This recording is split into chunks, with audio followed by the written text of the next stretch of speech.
এবং আরো উপস্থিত হয়েছে মানিকগঞ্জ জেলা শাখার রক্ত সম্পাদক সাবেক রক্ত সম্পাদক এবং কিছুক্ষণের মধ্যে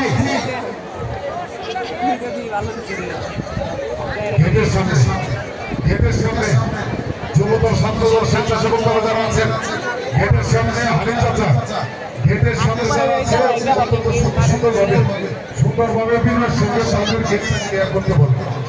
জোর জবরদস্তি করবেন না, সুন্দরভাবে ক্লিয়ার করতে বলেন। কারণ দর্শকের একটা খেলাধুলার প্রাণ, কাজে দর্শকরা যেন মনে কষ্ট না পায়। হালিম বলে একটু সুন্দর করে সবাই করে দেব, সবাই যেন কেউ এটা ছেড়ে দেয়, কারোর সাথে কোনো হালকা বা কোনো কিছু করার দরকার নেই।